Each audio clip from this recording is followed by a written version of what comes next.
Hello everyone, welcome to this video. Today I have someone who inspires me to be the best that I can be. I have that person right here on the seat with me and I'm glad I could finally get you on the couch with me to talk about a lot of things today. And I hope your story would get someone thinking about how they can channel their path to a better future.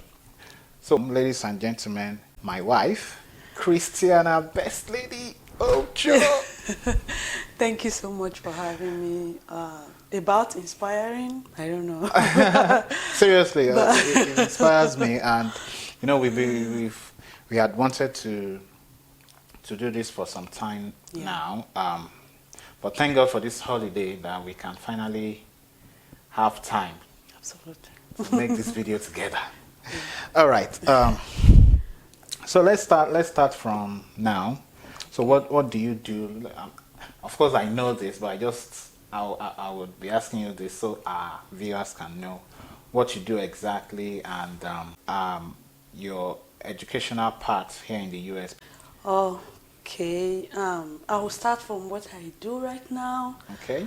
I'm a case manager at Community Solutions here in California. What does that entail?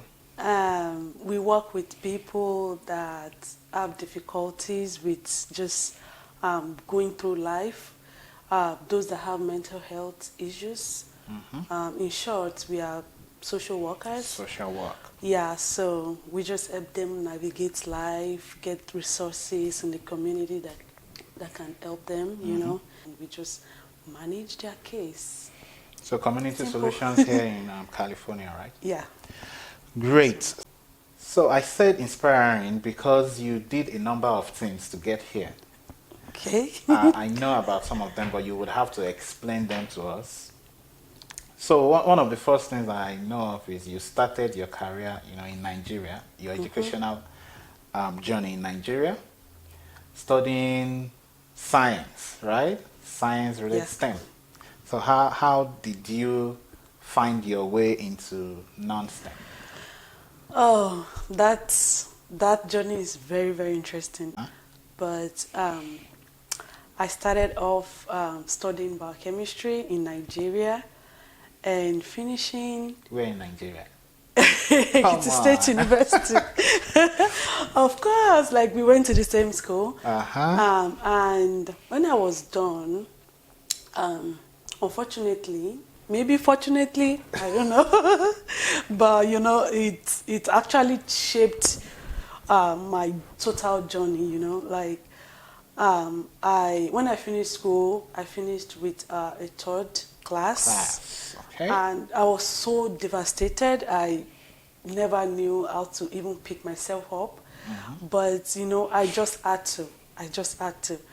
I decided to go for my postgraduate studies in Federal University of Technology, Akure. Futa, yeah.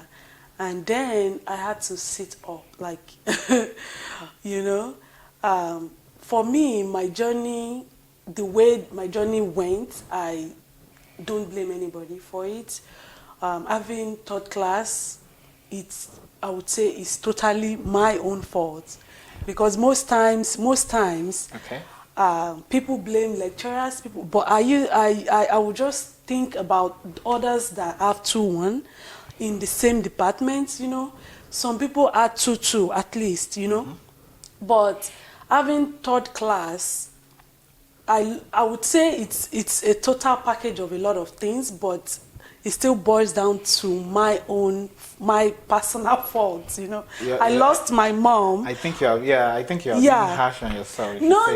So I know something happened that. Yeah, I know. I was still coming to that. I lost my mom, but I know in your second year, right? In my second year, I did not take that so well, because it came as a shock to me. I had to travel home. I was preparing for exams. I was not able to focus. I know, but I mean, if I had prepared, I just think about everything. If I had prepared earlier, before that time, you know, reading as I am being taught. There is no way you could have prepared for a loved one's death. No, especially if it's sudden. Not preparation, you know? for the death, but preparation for success. I mean, my exam before the death. You know what I mean? Like reading every day. You know, I know it's me. Maybe I just couldn't handle it well. Yeah, that's what I would say. People are different. Some people will handle it well, and they will still come out well. That's why I'm saying it's somehow my fault.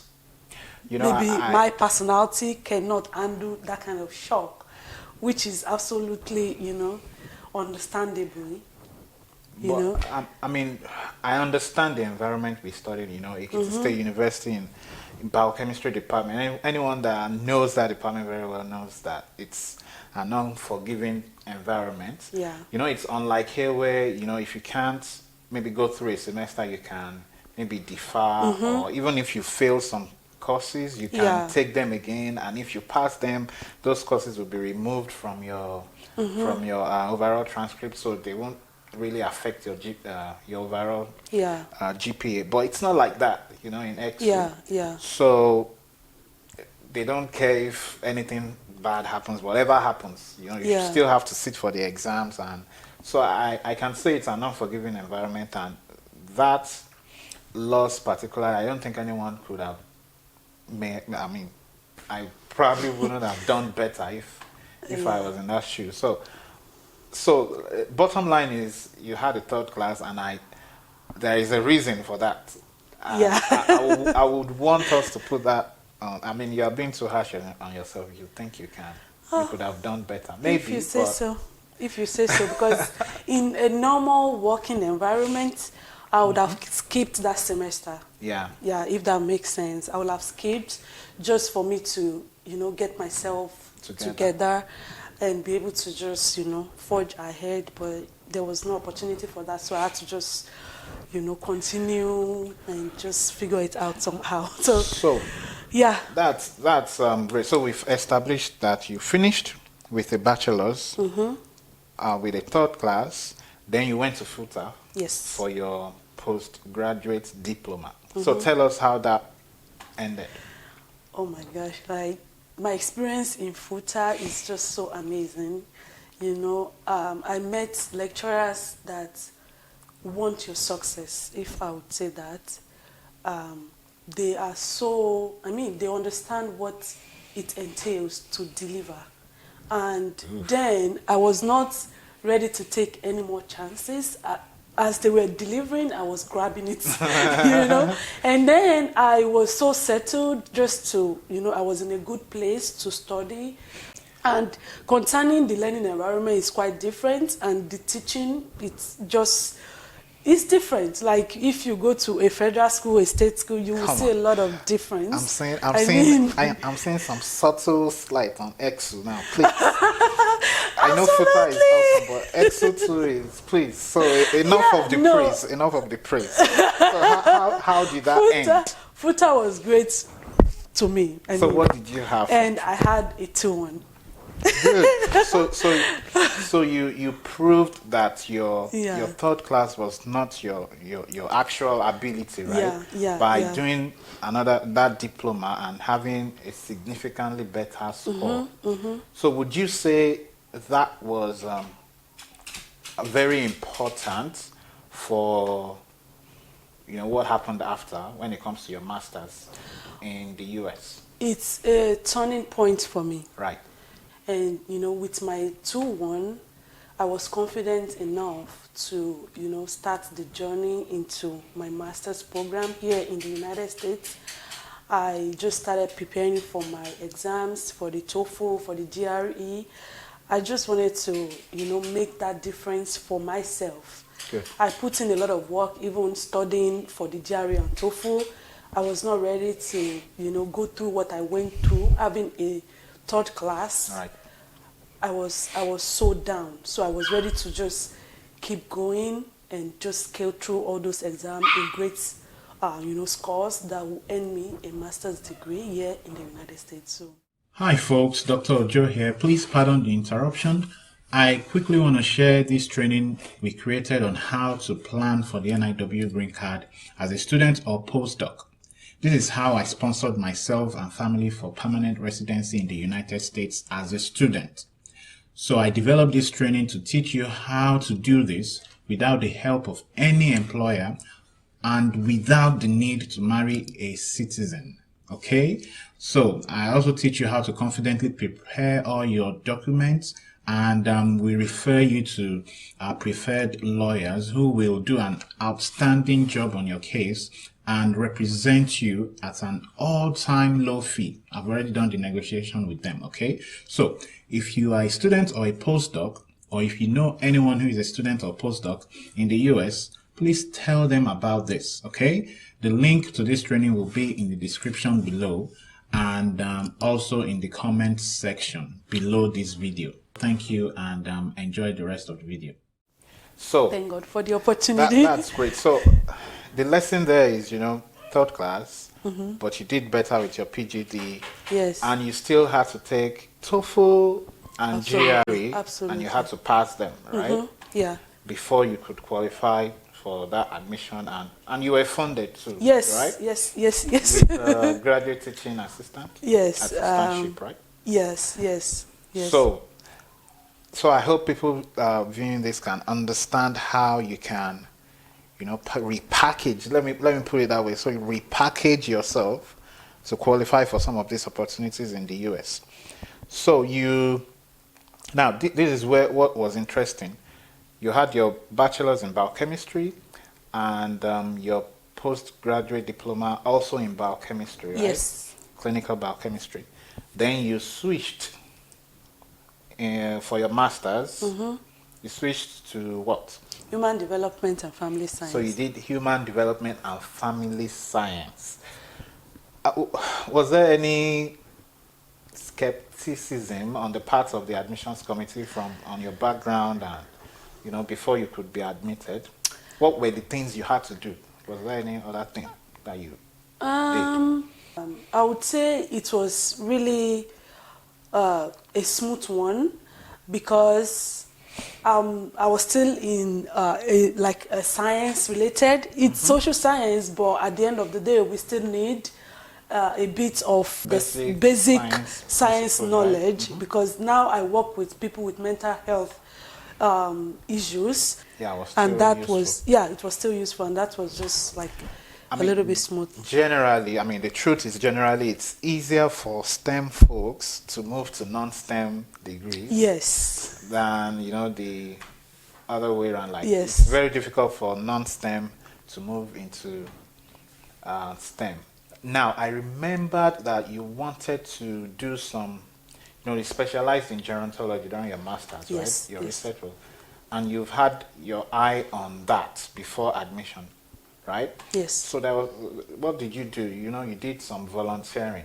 I remember you specifically wanted to do some volunteering in line with that particular specialty. Do you want to talk about that? Yes. When I was waiting to put in my application for my master's degree, during the wait period, I was not just waiting. I had to go for some volunteer positions in an adult daycare center, right, where I just had to learn the aspect of communicating with, this special group of people, older adults. I never had that. So that's really, I think that helped me a lot. I believe that helped. Because when I was putting in my, thank you for reminding me. When I was putting in my application, I had to let them know that I was already in this field.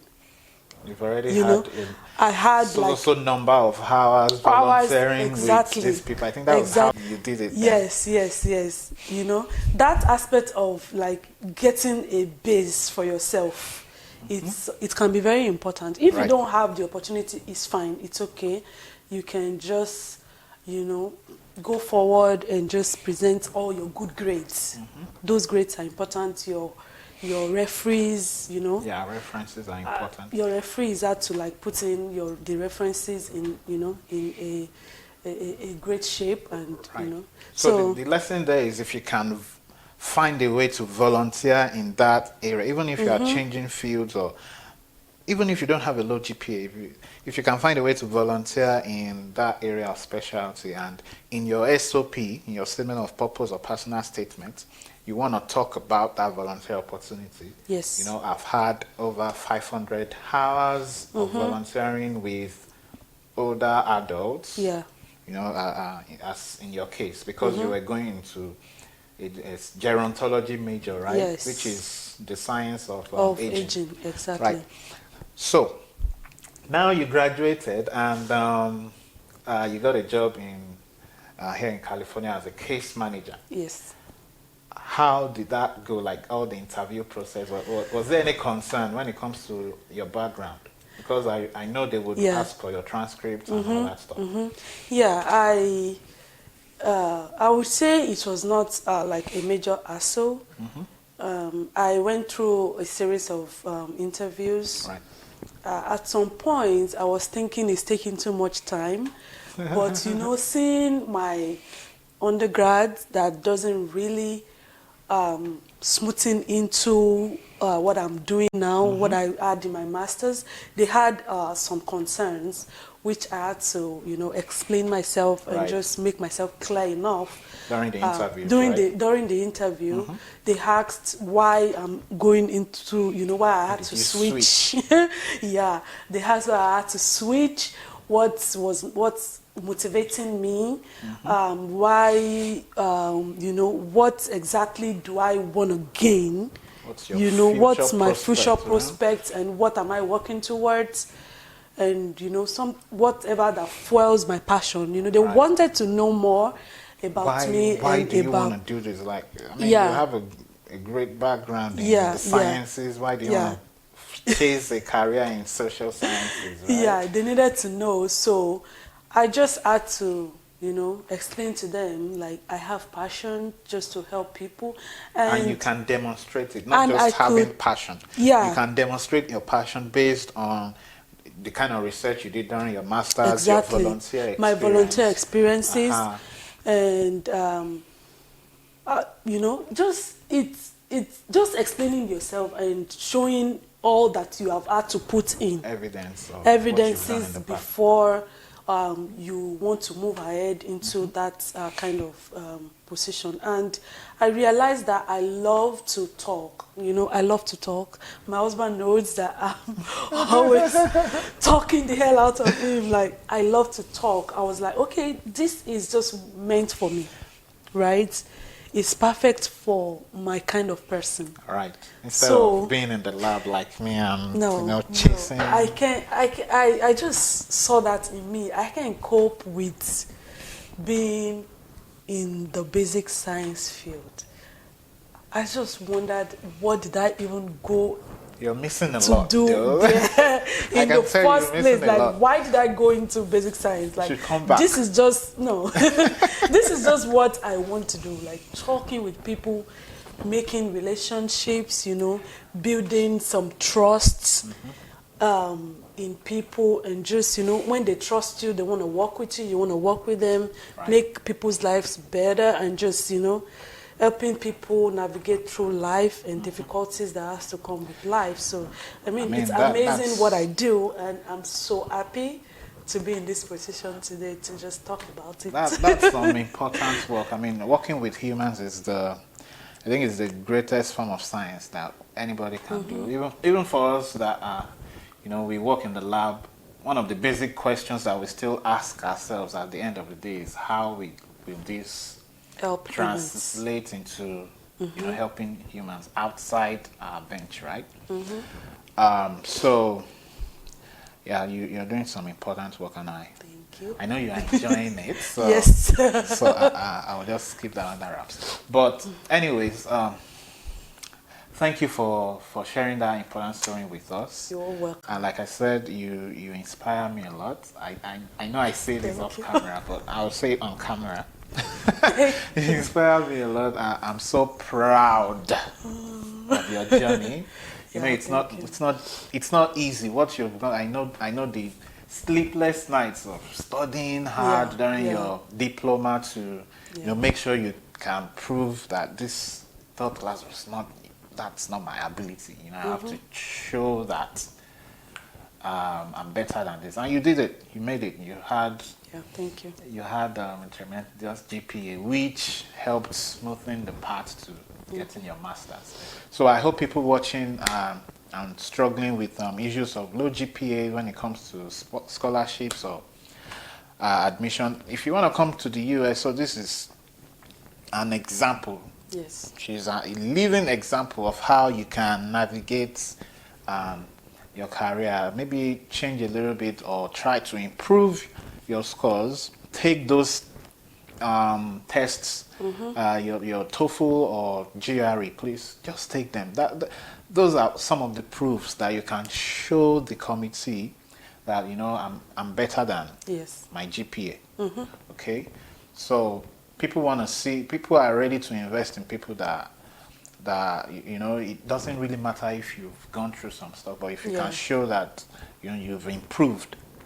And how can you show it? Having evidence, demonstrable evidence of what you have done in the past. Yeah, I want to say this. Contrary to what some people might be thinking, I would have been able to come into the United States without studying, right? Just on F2, dependent on my husband, which is the student, you know, then. And I just decided to do better for myself.